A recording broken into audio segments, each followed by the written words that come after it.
Hey guys, I'm Brian and this is my channel BKXC, and today I'm going to do a one-take bike check video. So Alexander, my buddy, the single track sampler, has challenged me to be able to do this in one take. So I'm going to do it. So I have a 2017 Santa Cruz Bronson CC X01 build.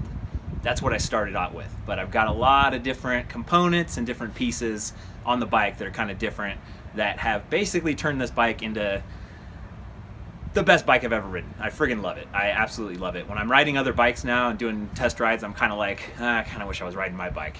So I'm going to go from back to front on this thing. And first, how about we talk about the Maxis Minion tires. So I just did like a lot of riding, a lot of hardcore riding in Spain over the past couple weeks. And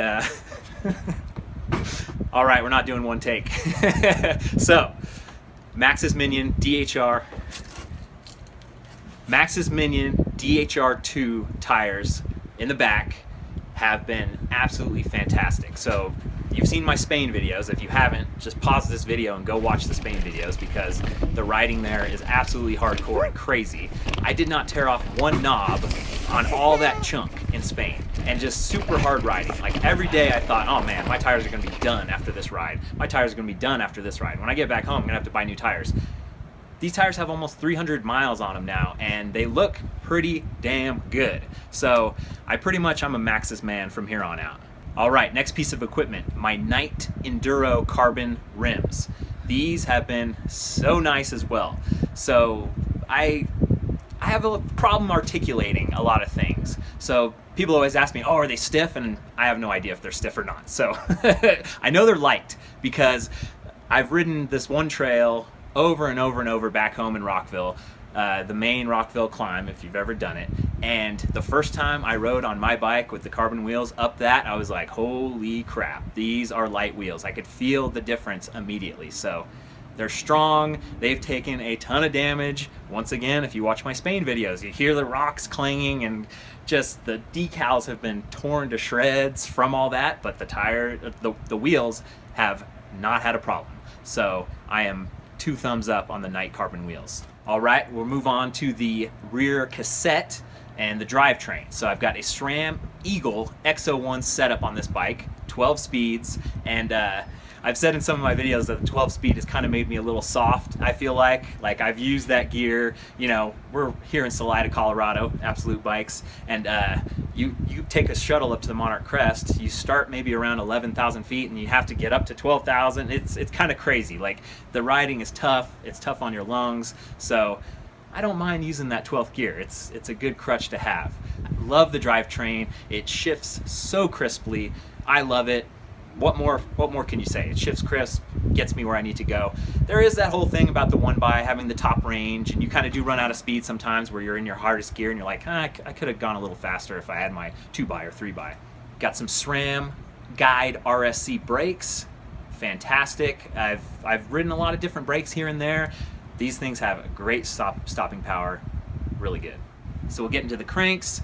X01 Eagle cranks, I think they're carbon. That was the first thing I dinged up on one of my first rides. I crashed them into something. As you'll see on this bike, it's completely dinged up and I ride hard. I'm not gonna be super anal. I'm sure some people like get totally freaked out any kind of ding or scratch on their bike.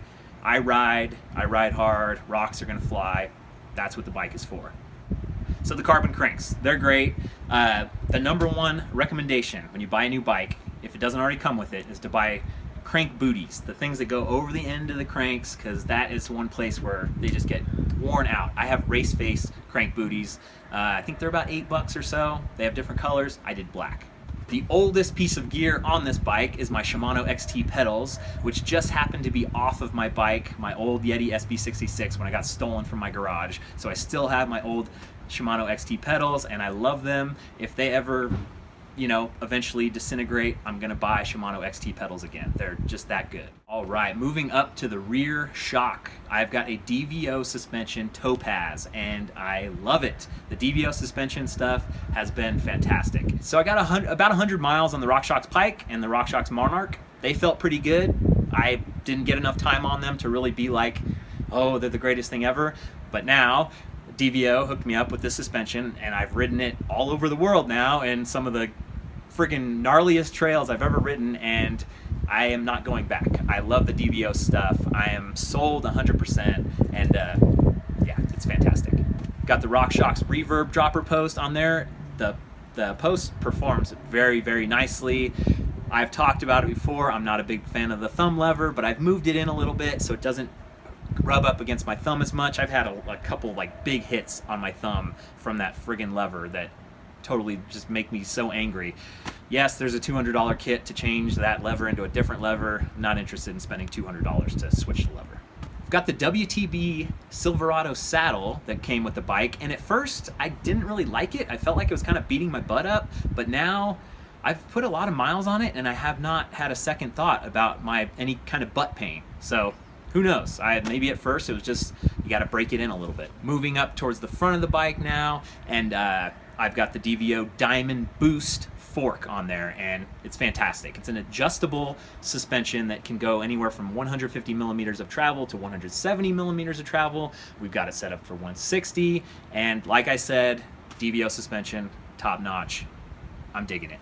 Also, one of the fun things about the DVO suspension, you've got the little mud guard built in on the fork, which is pretty cool. They've got this thing called off the top, which is like an adjustment for just the first little bit of travel where your hands kind of shake, and I've got that dialed in where it feels really good.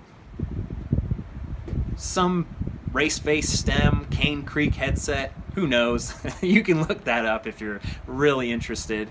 It's not, it's just default stuff that came with the bike. 800 millimeter Santa Cruz bars are really good. There are a few times when you're going between trees where it's like, oh my God, this is crazy. But I like those big bars, big control. It's neat. Good on the descents for sure. And one of my favorite upgrades to this bike, Wolf Tooth Fat Paw grips. I get calluses pretty bad, and I switched to the Wolf Tooth grips. They're very similar to the ESI Chunky grips. They're a pain in the ass to get put on. I'm sure many of you will give me comments on how easy it is to put it on if you use rubbing alcohol, yada, yada, yada. It's a pain in the ass to get them on, and probably a pain in the ass to take them off eventually. But I love these grips. Like, my hands don't hurt anymore. Like, the calluses went away. I did that test ride of the Intense ACV a couple weeks ago in Downeyville. Did 2 shuttles in Downeyville, and all my calluses had come back just from using normal grips, and I was like, holy crap, never going back to normal grips. The grips are a little fragile though. I basically crashed the first day I used them and ripped them off on the side a little bit, and then now the other side is all ripped up and torn up, so I don't care. I just like my hands feeling good. I'm not about everything being so pretty. Oh yeah, side note for all you jokers that are about to comment, don't clamp the dropper post. Just stop. Stop with don't clamp the dropper post. I have it clamped on the collar right now because of you guys, but when you're not looking, when there's not a video, I clamp it on the dropper post. Hashtag save the dropper. Yeah. It's fine, it's fine. Okay, you can comment on why it's not fine, that's fine. All right, so that's my big, beautiful bike. I love it so much. I got links in the description to all the different pieces of gear. Thanks for watching, you guys. I'll see you on the trail.